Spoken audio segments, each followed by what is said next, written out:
IIP ಪ್ರಕಾಶನ ಮತ್ತು ಕರ್ನಾಟಕ ವಿಕಾಸ ರಂಗ ಹಾಗೂ ಕುಂಭಕ ಸಾಂಸ್ಕೃತಿಕ ಪ್ರತಿಷ್ಠಾನ ಚಿಕ್ಕಮಗಳೂರು ಇವರ ಆಶ್ರಯದಲ್ಲಿ ಕುಂದೂರು ಅಶೋಕ್ ರಚಿಸಿರುವ ಪಾಳೆಯಪಟ್ಟು ಕಾದಂಬರಿ ಲೋಕಾರ್ಪಣೆ ಮತ್ತು ಕುಂಭ ಪ್ರಶಸ್ತಿ ಪ್ರದಾನ ಹಾಗೂ ಕನ್ನಡಕ್ಕಾಗಿ ದುಡಿದವರಿಗೆ ಗೌರವ ಸನ್ಮಾನ ಸಮಾರಂಭ ಕಾರ್ಯಕ್ರಮವನ್ನು ಚಿಕ್ಕಮಗಳೂರಿನ ಎಂಎಲ್ಬಿ ರೋಟರಿ ಹಾಲ್ನಲ್ಲಿ ಆಯೋಜಿಸಲಾಗಿತ್ತು.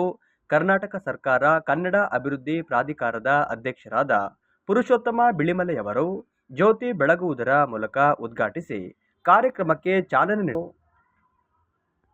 ಮಾಜಿ ಶಾಸಕರಾದ ಎಂಪಿ ಕುಮಾರಸ್ವಾಮಿಯವರು ಮಾತನಾಡಿ, ಪುಸ್ತಕಗಳನ್ನು ಓದುವುದರಿಂದ ಜ್ಞಾನ, ಕೌಶಲ್ಯ ಮತ್ತು ಮಾನಸಿಕ ಆರೋಗ್ಯವನ್ನು ಹೆಚ್ಚಿಸುತ್ತದೆ, ಸ್ಮರಣಾಶಕ್ತಿ ಮತ್ತು ಏಕಾಗ್ರತೆಯನ್ನು ಸುಧಾರಿಸುತ್ತದೆ, ಒತ್ತಡವನ್ನು ಕಡಿಮೆ ಮಾಡುತ್ತದೆ, ಶಬ್ದಕೋಶವನ್ನು ವೃದ್ಧಿಸುತ್ತದೆ, ಸಂವಹನ ಕೌಶಲ್ಯಗಳನ್ನು ಬೆಳೆಸುತ್ತದೆ, ಸಹಾನುಭೂತಿಯನ್ನು ಕಲಿಸುತ್ತದೆ ಮತ್ತು ಸೃಜನಾತ್ಮಕತೆಯನ್ನು ಪ್ರೇರೇಪಿಸುತ್ತದೆ. ಆದ್ದರಿಂದ ಪ್ರತಿಯೊಬ್ಬರೂ ಹೆಚ್ಚು ಹೆಚ್ಚು ಪುಸ್ತಕಗಳನ್ನು ಓದಿ ನಿಮ್ಮ ಜ್ಞಾನವನ್ನು ವೃದ್ಧಿಸಿಕೊಳ್ಳಿ ಎಂದರು. ಎಲ್ಲರೂ ಕೂಡ ಗಮನಿಸುವಂಥದ್ದು, ಎಲ್ಲರೂ ಕೂಡ ನೋಡುವಂಥದ್ದು ಮಾಡ್ತಾರೆ. ಅವರು ಯಾರು ಪ್ರತಿಕ್ರಿಯಿಸಲ್ಲ. ಅವರು ಎಷ್ಟು ಅಂತರ್ಮುಖಿ, ಬಹುಶಃ ಮತ್ತು ಅತ್ಯುತ್ತಮವಾದ ನಮ್ಮ ಜಿಲ್ಲೆಯ ಸಾಹಿತ್ಯ. ಅವರಿಗೆ ನಾವು ಯಾರೂ ಕೂಡ ಸಹಕಾರ ಕೊಟ್ಟಿಲ್ಲ ಅನ್ನೋ ಭಾವನೆ ಕಾಣುತ್ತೆ. ಬಹುಶಃ ಸಾಹಿತ್ಯ ಆಗಿದ್ದಾರೆ ಅಂತ ಕೃಷಿ ವೈದ್ಯತೆ ಅದು ಕಡಿಮೆಯ ನಿಜವಾಗ್ಲೂ ಕೂಡ ಬಹಳ ಅಪರೂಪ. ಆ ಥರ ನಾವು ಬಹಳ ಪ್ರೋತ್ಸಾಹಿಸಬೇಕು. ಈ ಜಿಲ್ಲೆಯ, ಊರಿನ, ಈ ತಾಲೂಕಿನ ಎಲ್ಲರೂ ಕೂಡ ಪ್ರೋತ್ಸಾಹಿಸಬೇಕಾಗಿತ್ತು. ಅವರಿಗೆ ಸಿಗಿದ ಅವಕಾಶ ನಾವು ಕೊಡ್ತಕ್ಕಂಥ ಅವರಿಗೆ ಪ್ರೋತ್ಸಾಹ ಬಹಳ ಕಡಿಮೆ ಅನ್ನೋದು ಹೇಳಕ್ಕೆ ತುಂಬ ವಿಷಯದಿಂದ ನಾನು ಸಂದರ್ಭದಲ್ಲಿ ಪ್ರಯತ್ನ ಮಾಡ್ತೀನಿ. ಇವತ್ತು ಕವಿಗಳಿಗೆ ಬಹಳ ಸವಾಲುಗಳಿದೆ, ಕವಿಯ ಸಾಹಿತಿಗಳಿಗೆ ಬಹಳ ಸವಾಲು. ಇವತ್ತು ಕುವೆಂಪು ಇದ್ದಾಗಲೂ ಕೂಡ ಇತ್ತು, ಕುವೆಂಪು ಸಾಹಿತ್ಯಕ್ಕೂ ಕೂಡ ಅಷ್ಟೇ ಸವಾಲುಗಳಿತ್ತು. ಈ ಕಾಲದಲ್ಲೂ ಕೂಡ ಅಷ್ಟೇ ಸವಾಲುಗಳಿದೆ. ಸಂಪ್ರದಾಯ ಅಸಮಾನತೆಯವಾದಿಗಳು ಮತ್ತು ಸಮಾನತೆಯವಾದಿಗಳು ಇಬ್ಬರು ಕೂಡ ಈ ಸಾಹಿತ್ಯಕ್ಕೆ ಸವಾಲಾಗಿ ಪರಿಗಣಿಸಿ ಕೆಲಸ ಮಾಡ್ತೇವೆ ಸ್ನೇಹಿತರೆ.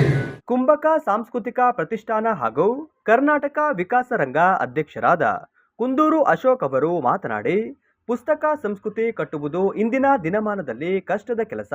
ಪುಸ್ತಕ ಸಂಸ್ಕೃತಿ ಎಂದರೆ ಓದುವುದು, ಕಲಿಯುವುದು, ಪ್ರಕಟಿಸುವುದು ಮತ್ತು ಅದನ್ನು ಪ್ರಸಾರ ಮಾಡುವ ಕ್ರಿಯೆ.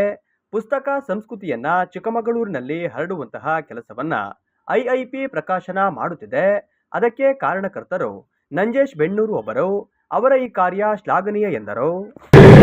ಪುಸ್ತಕ ಸಂಸ್ಕೃತಿಯನ್ನ ಹರಡ್ತಕ್ಕಂಥದ್ದು ಬಹಳ ಕಷ್ಟದ ಕೆಲಸ ಇವತ್ತಿನ ದಿನಮಾನಗಳಲ್ಲಿ. ಪುಸ್ತಕ ಸಂಸ್ಕೃತಿ ಅಂತ ಹೇಳಿದ್ರೆ ಓದುವುದು, ಬರೆಯುವುದು, ಪ್ರಕಟಿಸುವುದು ಮತ್ತು ಅದನ್ನು ಪ್ರಸಾರ ಮಾಡುವಂತಹ ಒಂದು ಕ್ರಿಯೆ. ಆದ್ರೆ ನನಗೆ ಬಹಳ ಸಂತೋಷದ ಸಂಗತಿ ಅಂತ ಹೇಳಿದ್ರೆ, ಇಲ್ಲಿ ಚಿಕ್ಕಮಗಳೂರಲ್ಲಿ ಒಂದು ಐಐಪಿ ಪ್ರಕಾಶನ ಇದೆ ಅಂತ ಹೇಳಿ ಬಹಳಷ್ಟು ಕೆಲಸ ಮಾಡ್ತಾ ಇದೆ. ಅದು ನನಗೆ ಗೊತ್ತಾಗಿದ್ದು ಒಂದು 5-6 ತಿಂಗಳ ಹಿಂದೆ. ಒಂದು ಪುಸ್ತಕ ಸಂಸ್ಕೃತಿಯನ್ನ ಹರಡುವಂತಹ ಒಂದು ಕೆಲಸವನ್ನು ಚಿಕ್ಕಮಗಳೂರಿನಲ್ಲಿ ಒಂದು ಸಂಸ್ಥೆ ಮಾಡ್ತಾ ಇದೆ ಅಂತ ಹೇಳಕ್ಕೆ ನನಗೆ ಬಹಳ ಸಂತೋಷ ಆಗಿದೆ.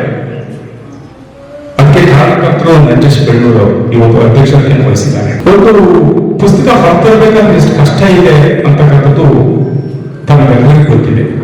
ಪುಸ್ತಕ ಹೊರಬರುವಂತಹ ಒಂದು ಕೆಲಸಕ್ಕೆ ಜನ ಅನುಭವ ಇತ್ತು ಅಂತ ಹೇಳ್ತಾರೆ ಸಾಹಿತಿಗಳು ಮತ್ತು ಚಿಂತಕರು. ಅದು ಹೆರಿಗೆ ನೋವು ಮತ್ತು ಹೆರಿಗೆ ಆದ ರೀತಿಯಲ್ಲಿ ಅಂತೇಳಿ. ಸೊ ಹಾಗಾಗಿ ನನ್ನ ಪುಸ್ತಕ ನಾನು ಮೊದಲು ಪ್ರಕಟ ಮಾಡಲಿಕ್ಕೆ ಪ್ರಯತ್ನ ಮಾಡಿದ ಸಂದರ್ಭದಲ್ಲಿ ಬೆಂಗಳೂರಿನ ಒಂದು ಪ್ರಕಾಶಕರು ತರಿಸ್ಕೊಂಡ್ರು. ಇದು 500 ಪೇಜ್ ಆಗುತ್ತೆ, 250 ಪೇಜಿಗೆ ಇಳಿಸಿ ಅಂತ ಹೇಳಿದ್ರು. ಆಗ ಕುಮ್ಮಿಯವರು ಸಲಹೆ ಕೇಳಿದೆ, ನಾನು ಏನ್ ಮಾಡೋದು ಈ ತರ ಹೇಳಿದ್ರಲ್ಲ ಹಾಗೆ ಅಂತ. ಕುಮ್ಮಿಯವರು ಹೇಳಿದ್ರು, ಇಲ್ಲ, ನಿಮ್ಮ ಒಂದು ಕಾದಂಬರಿಯ ಮೂಲ ಸ್ವರೂಪಕ್ಕೆ ಧಕ್ಕೆ ಬರುತ್ತೆ. ಕಾದಂಬರಿ ಓದ್ತಾ ಇದ್ದಂತ ಏನ್ ಓದ್ತಾ ಇದೆ ಅಂತ ಗೊತ್ತಾಗಲ್ಲ. ಆ ಸಾಹಸಕ್ಕೆ ಕೈ ಹಾಕ್ಬೇಡಿ, ನಿಮ್ದು ಎಷ್ಟಾದ್ರೂ ದುಡ್ಡಾಗಿ ನೀವು ಮಾಡಿ ಅಂತ ಹೇಳಿ.